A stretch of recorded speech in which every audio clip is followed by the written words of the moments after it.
আসসালামু আলাইকুম রহমতুল্লাহি অবরকাতু।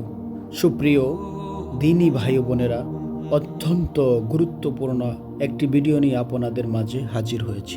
আজকের এই ভিডিও থেকে আমরা দুটি বিষয় জানব। এক হলো ফজর নামাজ শয়তানের বিরুদ্ধে বিশ্বাসীদের বিজয়, আরেক হলো ফজরের নামাজ পড়লে আল্লাহ রব্বুল আলামিন কি পুরস্কার আমাদেরকে দিবেন। তাই সম্পূর্ণ ভিডিওটা দেখার জন্য সকলকেই অনুরোধ করা হলো। এরকম ইসলামিক ভিডিও পেতে অবশ্যই চ্যানেলটি সাবস্ক্রাইব করে রাখুন। সুপ্রিয় দর্শক, তাহলে শুরু করা যাক। ফজর নামাজ শয়তানের বিরুদ্ধে বিশ্বাসীদের বিজয়। ফজর নামাজ আদায়ের মাধ্যমে শয়তানের বিরুদ্ধে প্রথম জয়লাভ করে বিশ্বাসীরা। মহানবী সাল্লাল্লাহু আলাইহি ওয়াসাল্লাম বলেছেন, যখন তোমাদের কেউ নিদ্রা যায় তখন তার ঘাড়ে শয়তান 3টি করে গিঁট বেঁধে দেয়। প্রতিটি গিঁটে সে এই মন্ত্র পড়ে যে, তোমার সামনে রয়েছে দীর্ঘ রাত, অতএব তুমি ঘুমাও।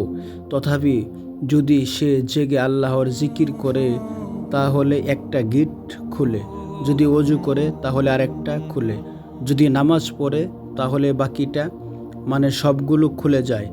তার প্রভাত হয় স্ফূর্তি ও ভালো মনে, অন্যথায় সে সকালে উঠে কলুষিত মনে ও অলসতা নিয়ে।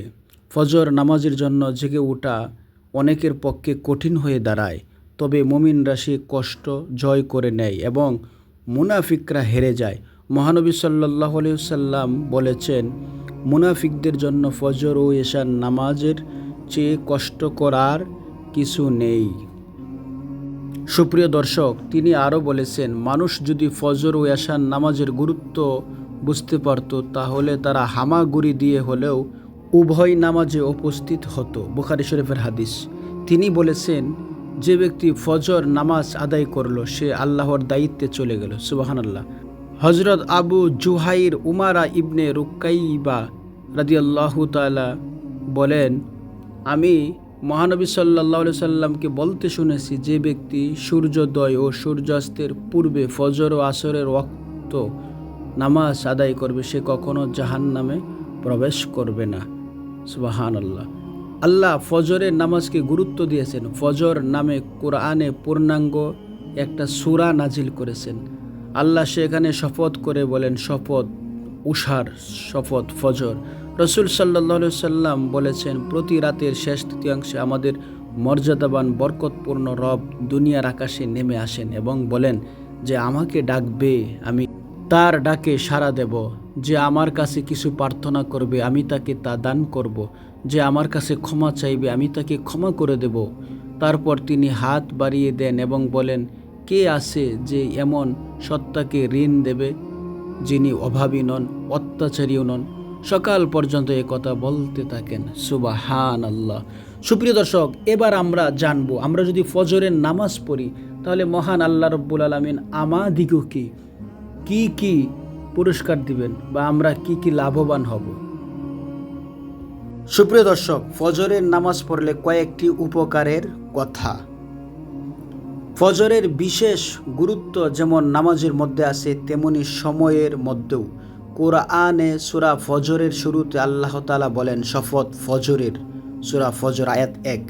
ফজরের নামাজ পড়ার কয়েকটি উপকারের কথা জানা যাক। 1, রাসূলুল্লাহ সাল্লাল্লাহু আলাইহি ওয়াসাল্লাম বলেন, যে জামাতের সঙ্গে এশার নামাজ আদায় করলো সে যেন অর্ধেক রাত পর্যন্ত নফল নামাজ আদায় করলো, আর যে ফজরের নামাজ জামাতের সঙ্গে আদায় করলো সে যেন সারা রাত জেগে নামাজ আদায় করলো। সুবহানাল্লাহ। সুপ্রিয় দর্শক, 2, রাসূলুল্লাহ সাল্লাল্লাহু আলাইহি সাল্লাম বলেন, ফজরের 2 রাকাত নামাজ দুনিয়া ও তার সব কিছুর চেয়ে উত্তম। সুবহানাল্লাহ। 3, রাসূলুল্লাহ সাল্লাল্লাহু আলাইহি সাল্লাম বলেন, যে ফজরের নামাজ আদায় করলো সে মহান আল্লাহর রক্ষণাবেক্ষণের অন্তর্ভুক্ত হলো। সুবহানাল্লাহ। সুপ্রিয় দর্শক, 4, রাসূলুল্লাহ সাল্লাল্লাহু আলাইহি সাল্লাম আরও বলেন, সেই মানুষটি জাহান্নামে যাবে না যে সূর্যোদয়ের আগের এবং সূর্যাস্তের আগের অর্থাৎ ফজর ও আসরের নামাজ আদায় করে। 5, রাসূলুল্লাহ সাল্লাল্লাহু আলাইহি সাল্লাম বলেন, মুনাফিকদের জন্য ফজর ও এশার চেয়ে বেশি ভারী কোনো নামাজ নেই। এ 2 নামাজের ফজিলত যদি তারা জানতো তাহলে হামাগুড়ি দিয়ে হলেও তারা উপস্থিত হতো। 6, খলিফা হজরত উমর ইবনে খাত্তাব রাদিয়াল্লাহু তাআলা আনহু এর বরাতে একটি হাদিস জানা যায়, রাসূলুল্লাহ সাল্লাল্লাহু আলাইহি ওয়াসাল্লাম নাজদের দিকে এক অভিযানে একটি সেনাদল পাঠান। তারা প্রচুর গনিমতের সম্পদ অর্জন করে তাড়াতাড়ি ফিরে আসে। তাদের সঙ্গে যায়নি এমন একজন বলেন, অল্প সময়ের মধ্যে এত পরিমাণে ভালো গনিমত নিয়ে এদের চেয়ে তাড়াতাড়ি আর কোনো সেনাদলকে আমরা ফিরে আসতে দেখিনি।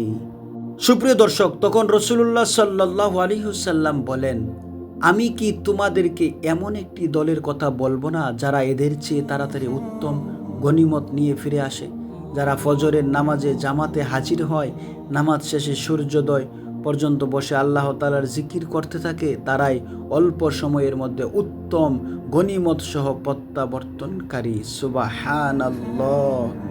প্রিয় দর্শক, 7 নাম্বার লাভবান আমরা কি হব? সাহাবী আনাস রাদিয়াল্লাহু তাআলা আনহু বলেন যে রাসূলুল্লাহ সাল্লাল্লাহু আলাইহি সাল্লাম বলেছেন, রাতের অন্ধকারে মসজিদগুলোই যাতায়াতকারী ব্যক্তিদের কিয়ামতের দিনের পরিপূর্ণ নূরের সুসংবাদ দাও। সুবহানাল্লাহ। 8, ফজরের সময় ফেরেশতাদের পালা বদল হয়, আর এই সময় বান্দা যা কিছু করে ফেরেশতারা আল্লাহর কাছে তা পেশ করেন। এক হাদিসে আল্লাহর রাসূল সাল্লাল্লাহু আলাইহি সাল্লাম বিষয়টি চমৎকারভাবে তুলে ধরে বলেন, ফেরেশতারা পালা বদল করে তোমাদের মাঝে আগমন করেন, একদল দিনে একদল রাতে, আসর ও ফজরের নামাজে উভয় দল একত্র হয়। তারপর তোমাদের মাঝে রাত যাপনকারী দলটি উঠে যায়। তখন তাদের প্রতিপালক তাদের জিজ্ঞাসা করেন, আমার বান্দাদের কোন অবস্থায় রেখে এলে? অথচ তিনি তাদের ব্যাপারে সর্বাধিক অবগত। জবাবে তারা বলেন, আমরা তাদের নামাজে রেখে এসেছি, আর আমরা যখন তাদের কাছে গিয়েছিলাম তখনও তারা নামাজরত ছিলেন। সুবহানাল্লাহ। সুপ্রিয় দর্শক, ফজরের নামাজ পড়ার দ্বারা 9 নাম্বার উপকার। জাবির বিন আব্দুল্লাহ রাদিয়াল্লাহু তাআলা আনহু বর্ণনা করেন, একবার আমরা নবী করিম সাল্লাল্লাহু আলাইহি ওয়াসাল্লামের কাছে উপস্থিত ছিলাম। তিনি রাতে পূর্ণিমার চাঁদের দিকে তাকিয়ে বলেন, ওই চাঁদকে তোমরা যেমন দেখছো ঠিক তেমনি অচিরেই তোমাদের প্রতিপালককে তোমরা দেখতে পাবে। সুবহানাল্লাহ। 10 নাম্বার উপকার।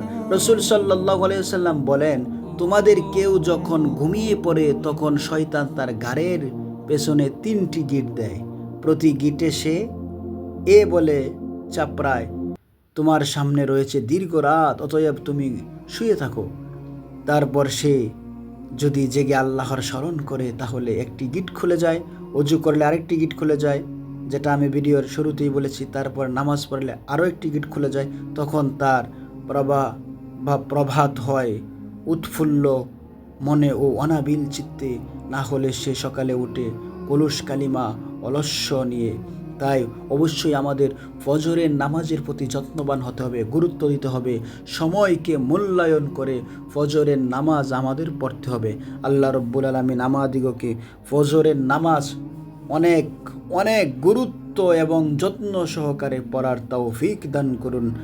আমিন। সকলেই ভালো থাকবেন, সুস্থ থাকবেন।